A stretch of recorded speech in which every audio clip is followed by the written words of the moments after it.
Hello, I'd like to welcome you back. I'm Mr. Steinman from Learning Lifesavers. The question is, should you take the ACT or the SAT? I'll tell you the answer quickly. The ACT is the winner. But don't stop listening just yet. You should still do the SAT. Allow me to explain.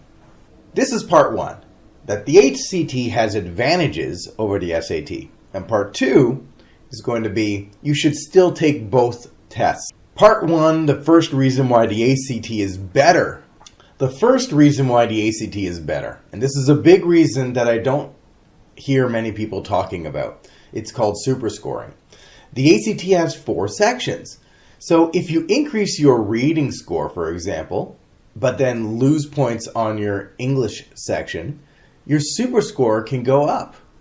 You don't need to lose points, but I'm just giving you a great example because it happened to me. When I'm thinking about why I should be teaching the ACT and the SAT, 3 important points come to mind. I've done it myself, I've done it for others, and I can do it for you. And that's why I'm making teaching videos, so I can do it for you. The ACT superscoring is superior to the SAT, and I'll show you with real examples from my own life. You can see my scores here from October 2017 and December 2017. I tried the test twice, and I tried it once more in late 2018. If you go down to my sub-scores, that's when things get interesting. So let's scroll down a bit.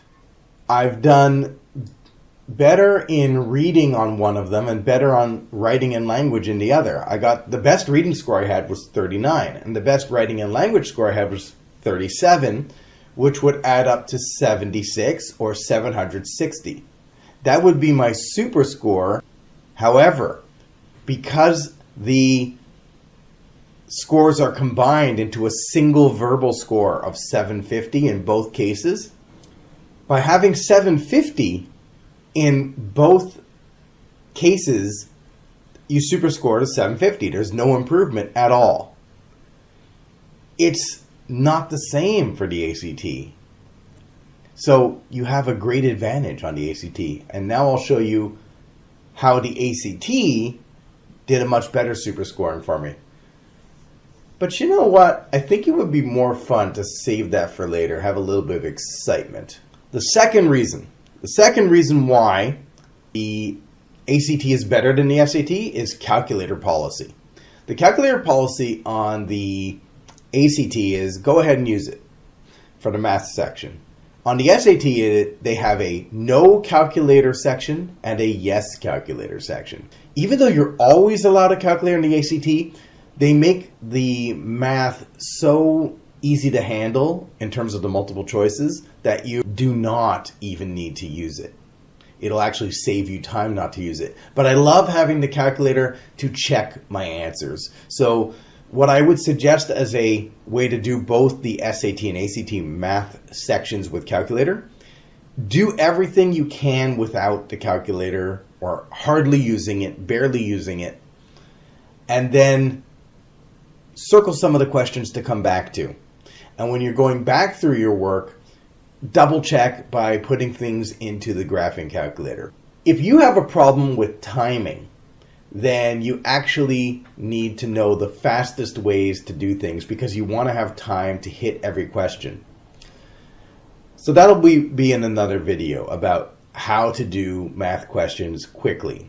You need to know more than one way to do math questions. There's often 2 or 3 ways.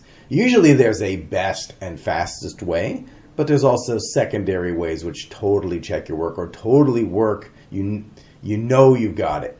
So at least have 2 ways up your sleeve for every question. That would be nice, wouldn't it? Number 3 reason is trolling. If you've ever thought, these tests, they feel like they want to trick me. Well, the SAT wants to trick you even more than the ACT does. They both have tricks. They both have tricks you want to look for, and they're coming up with new tricks every year.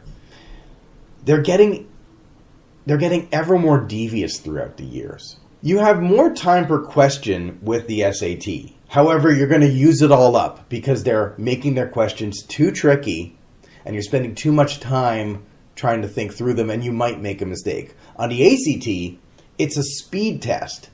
And I love it because a speed test means the questions are a bit easier. There's less of the tricking going on. The ACT is a straightforward test. They test the same concepts every time. I've noticed a few little changes here and there. The ACT is a straightforward test. It's a speed test. You got to be fast. They won't try to trick you too much. They've been doing the same kind of test for over 20 years. However, does that mean you're going to get a perfect score? Heck no. Only 1% of people will score in the top 1%. And it's not a perfect score, and even 1 or 2 off from a perfect score, maybe even 3 off, you're still at top 1%. So for you, for the people I'm talking to, the few people who are going to really try hard, and that's the people I care about. I'm at a point in my career now where I can choose who I teach. I want to teach 2 million students, and I can't do it in front of their faces one-on-one or in groups. I can't do it even one-on-one on online teaching. I have to teach a large number of people using technology, and I haven't even tried it much before. I'm starting now. In the 2020s, and even in 2019, I am using social media and the internet much more effectively. I pretty much didn't use social media at all. So in the 2020s, I'm using it, and even in 2019, that's where I'm getting my start. I want to teach the people who really want to try. Do I want to teach the smartest people in the world? That would be nice if they try. I also want to teach the people who fail their classes. I want to teach people who are A students, B, C, F. I want to teach people at any level. As long as they're making an effort, they're willing to be positive. I want positive energy and a great enthusiastic interaction. I always bring that to the table. I want you to forget about your pessimism and be optimistic, because I've done it myself, I've done it for others, and I can do it for you. You just have to give it a try. Give it an honest try. I can choose who I want to teach, and I'm only going to teach a small fraction of people. 2 million might sound like a lot, but when you consider the tens of millions of students who will be writing university admission tests all over the world throughout the decade of the 2020s, are they going to be called the double 20s? In some jobs, the workers have no choice but to work with anybody who shows up, whether those people have good intentions or bad. I have decided to choose a career where I can choose who I work with, and it's going to be a small fraction of people. Is it going to be the smartest people in the world? Not necessarily. I'd like to have some of those smartest people in the world, the ones who try. I want some B students, some people who get C's and B's if they're willing to try. And I also want people who fail and who can barely understand anything. If they're willing to try, I'm willing to teach them. And if I'm not effective enough to teach them, well, I'm going to concede. I'm going to concede and let someone else teach them if I'm not able to do a great job. I don't just want the income. I don't just want my 2 million count. I want to teach 2 million students for free. In addition to my paid clients, I want some free students. How many? 2 million. Is that everybody? No. Remember, you're already brilliant. You just need to let your light shine through.